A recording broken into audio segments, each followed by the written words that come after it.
Hello everyone, my name is Surya Pratap Singh Parihar and ये video है part 3 light reflection and refraction का।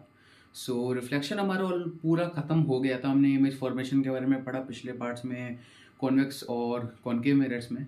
सो आज हम पढ़ेंगे रिफ्लेक्शन के बारे में, क्योंकि हमारा रिफ्लेक्शन पूरा हो गया है।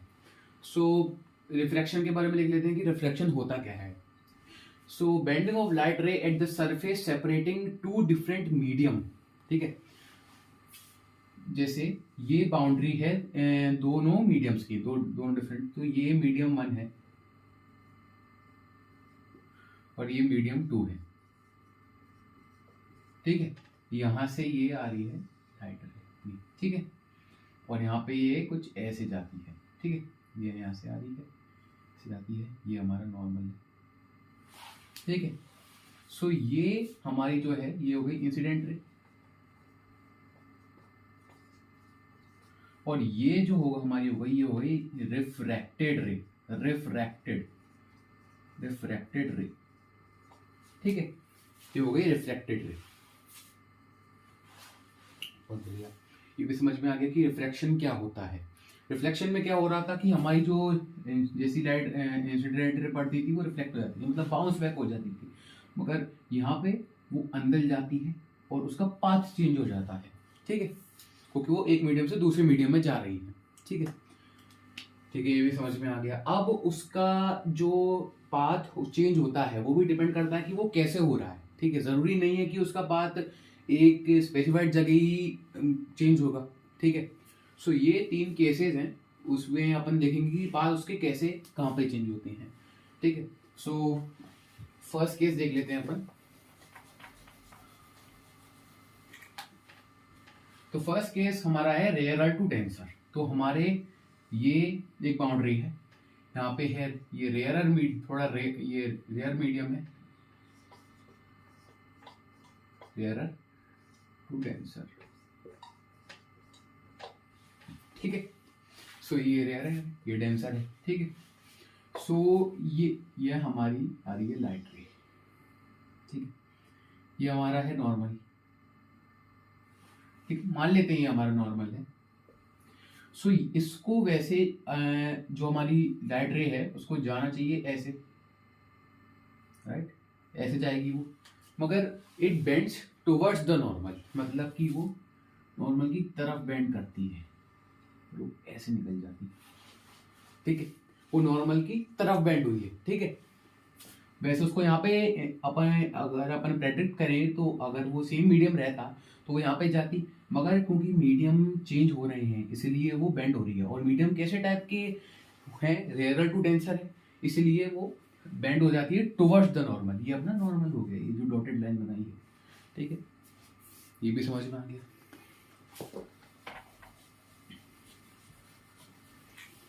सेकंड हमारा है डेंसर टू रेयर। तो डेंसर टू रेयर, ये हमारी बन गई उन दोनों की बाउंड्री। ठीक है,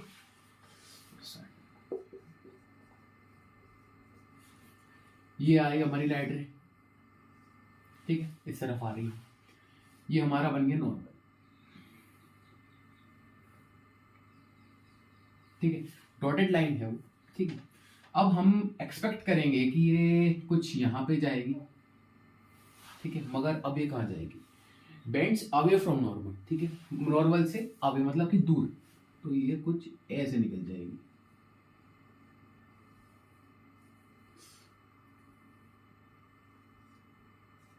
ठीक है, ये कुछ ऐसे निकल जाएगी। ठीक है, 2 मिनट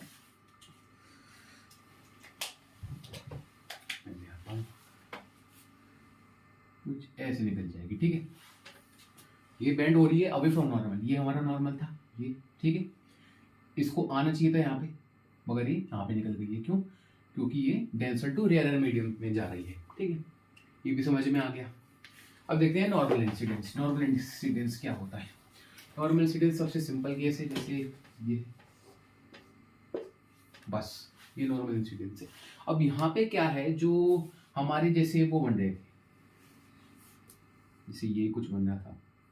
ठीक है, जैसे ऐसा जा रहा था हमारा, नॉर्मल है। ऐसा नहीं बनेगा मगर मैंने बना दिया है आपको दिखाने के लिए जल्दी। ये मैं बना गए हैं एंगल्स। ये है incident angle, angle of incidence, ये एंगल ऑफ रिफ्रैक्शन, ठीक है, ये एंगल ऑफ रिफ्रैक्शन, ठीक है। तो यहाँ पे इनकी कुछ वैल्यू है, ठीक है, इनकी वैल्यूज हैं, ठीक है, अपनी अपनी वैल्यूज हैं इनकी। बट यहाँ पे जो एंगल ऑफ इंसिडेंस है वो 0 है, एंगल ऑफ रिफ्रैक्शन भी 0 है, ठीक है, दोनों 0 है, क्योंकि यहाँ पे वो सीधी निकल गई है ना, वो कुछ बेंड नहीं आया है उसमें, ठीक है, सिंपल है ये। सो हमारे रिफ्रैक्शन में ये 3 केसेस थे जो आपको पढ़ने होते हैं, ठीक है। ये 3 अगर आपको आते आ गए तो आप बड़े आराम से कोई भी केस को सॉल्व कर लोगे, ठीक है। तो ये rare to denser bends towards the normal, denser to rare bends away from normal incidence, कोई बेंड नहीं आता, एंगल आई 0, एंगल आर 0, ठीक है। इन दोनों में एंगल आई और एंगल आर की कुछ वैल्यू होती है, ठीक है, ये भी हमें समझ में आ गया। अब इसको मैं इरेज कर देता हूँ। अब हम पढ़ेंगे रिफ्रैक्टिव इंडेक्स के बारे में।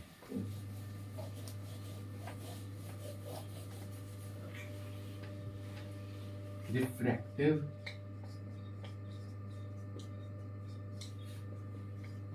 इंडेक्स, ठीक है। रिफ्रैक्टिव इंडेक्स क्या होता है अपन उसके बारे में देखेंगे, ठीक है।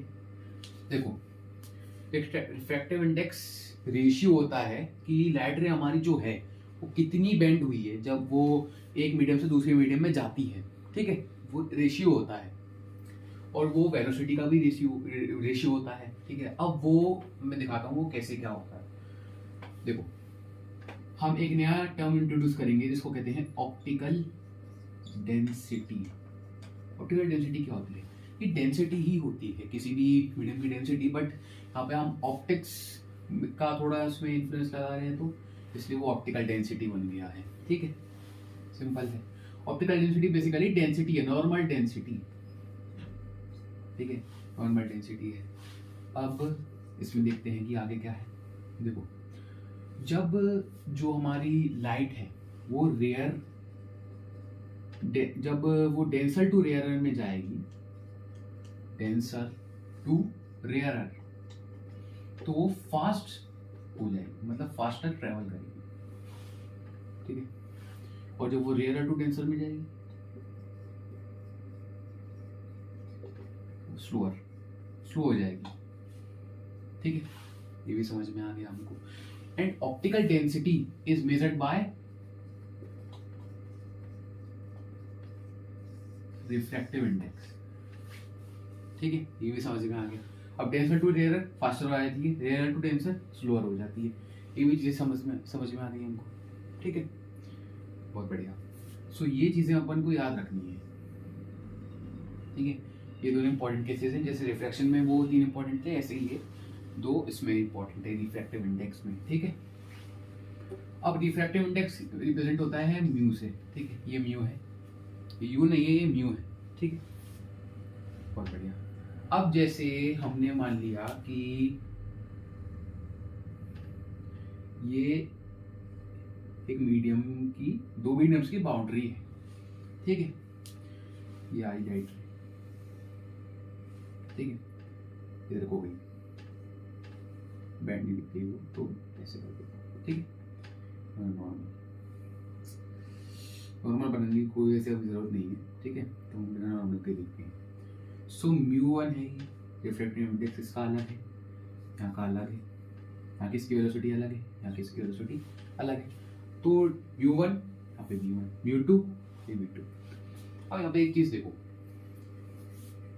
हमने देखा जब डेंसर टू रेयरर है तो वो फास्टर हो रही है, तो रेयरर टू डेंसर वो स्लोअर हो रही है। सो एक रिलेशन बना सकते हैं हम लोग कि mu is inversely proportional to velocity, ठीक है, mu is inversely proportional to velocity, ठीक है, ये भी हमको समझ में आ गया। मतलब कि जब ज्यादा डेंस होती है जगह उसकी वेलोसिटी कम हो जाती है, लाइट की ज्यादा होगा तो ये कम हो जाएगी, ठीक है, ये भी हमें समझ में आ गया, बहुत बढ़िया। अब यहाँ पे इसमें हम रिलेशन बताएंगे, तो उसमें हम लिख सकते हैं μ1 upon μ2 is equal to v2 upon v1 according to this relation. ठीक है, ये हम लिख सकते हैं। ठीक है, ये हमने लिख लिया। अब इसको और हम क्या लिख सकते हैं, म्यू, नहीं तो इसको और इसका जो एक्सेप्टेबल फॉर्म होगा वो आप ये लिख सकते हो, μ2 upon μ1 is equal to v1 upon v2। तो उसको क्या लिख सकते हो, 1 v1 अपॉन v2, मतलब कि हम फाइंड कर रहे हैं Newton index of 1 with respect to 2 is equal to v1 upon v2। ठीक है, हमारी फाइनल इक्वेशन बन गई और रिलेशन। ठीक है, हम ये भी समझ में आगे बढ़े आराम से। ठीक है, तो रिफ्रैक्टिव इंडेक्स कुछ नहीं, ऑप्टिकल डेंसिटी मतलब एक रेशियो होता है, मगर optical density is measured by refractive index, और वो वही चीज होती है। ठीक है, सिंपल। उसका अभी ये रेशियो भी आपको समझ में आ गया किस चीज का रेशियो। अब वो क्या है ना, दो लाइट की जो अलग अलग वेलोसिटीज है उसका भी रेशियो बता रहा है वो। ठीक है, सो ऐसे रिफ्रैक्टिव इंडेक्स आप कह सकते हो फिर कि ratio of the velocities of light in two different mediums.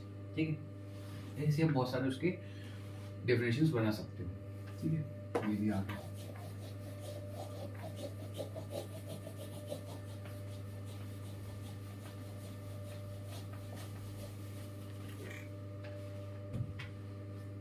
अब हम देखेंगे स्नेल्स लॉ।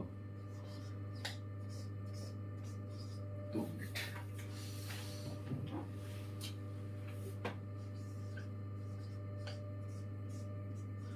Snell's law. तो जैसे हमने ये, ठीक है, एक बाउंड्री, हमने ये आ गई लाइट की रे, ठीक है, ऐसे बैंड कर गई। ठीक है, ऐसे आ रही थी, ऐसे बैंड कर गई। ठीक है, बहुत बढ़िया। ये हमारा बन गया नॉर्मल, परपेंडिकुलर बन गया। ठीक है, बहुत बढ़िया। अब हमारा जो एंगल ऑफ इंसिडेंट बनेगा वो ये रहा, और एंगल ऑफ रिफ्रैक्शन जो होगा वो ये बनेगा आर आई। ठीक है, ये भी समझ में आ गया। अब स्नेल्स लॉ क्या कहता है? स्नेल्स लॉ ये कहता है कि इंसिडेंट रे और नॉर्मल रे और रिफ्लेक्टेड रे वो सारे एक प्लेन में लाया करते हैं, same as law of reflection. अब एक नई चीज आती है, वो कहते हैं साइन ऑफ आई, ध्यान से सुनना, sine of I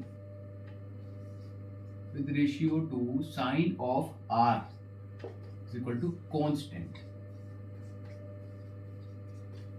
if the mediums remain the same. If the mediums remain the same, mediums को सेम रहना पड़ेगा। ठीक है, जैसे ये मीडियम 1 था, ये मीडियम 2 है, ये सेम ही रहना चाहिए। ये मीडियम 2 मीडियम 3 नहीं बन जाए। ठीक है, तब तक ये सेम रहेगा। ठीक है, अब ये क्या कहते हैं, कोई और हो,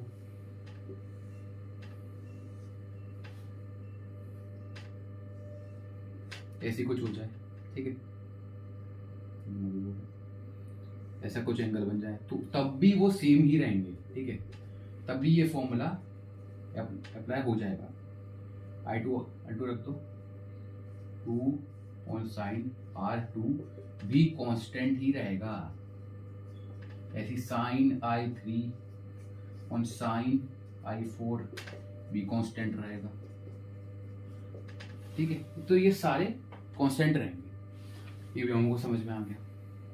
तो स्नेल्स लॉ आगे जाके ये डिराइव और करके इसके और फॉर्मूले निकल जाते हैं, मगर स्नेल्स लॉ अगर आप देखो तो ये यही होता है। ठीक है, और वो याद रखना कि स्नेल्स लॉ ये भी कहता है कि इंसिडेंट रे, रिफ्लेक्टेड रे और नॉर्मल रे ये सारे एक ही प्लेन में लाया करते हैं, ये भी ध्यान में रखना। और sine i upon sine r हमेशा कांस्टेंट रहेंगे, मतलब साइन आई होता है ये angle of incidence and r is equal to angle of refraction. ठीक है, रिफ्रैक्शन। ठीक है, तो ये है स्नेल्स लॉ। सो आज की क्लास में बस इतना ही। ठीक है, इसमें मैंने आपको स्नेल्स लॉ के बारे में बताया, रिफ्रैक्शन के बारे में बताया, रिफ्रैक्टिव इंडेक्स ऑप्टिकल डेंसिटी और लाइट कैसे बिहेव करती है अलग अलग मीडियम्स में, वो बताया मैंने आपको। सो आज के लिए बस इतना ही। तो दूसरे वीडियो में मैं आपको ग्लास स्लैब की एग्जांपल्स वगैरह और थोड़े बहुत क्वेश्चंस ऑप्टिक्स से रिलेटेड क्लास 10th में वो मैं आपको करवाऊंगा, ठीक है।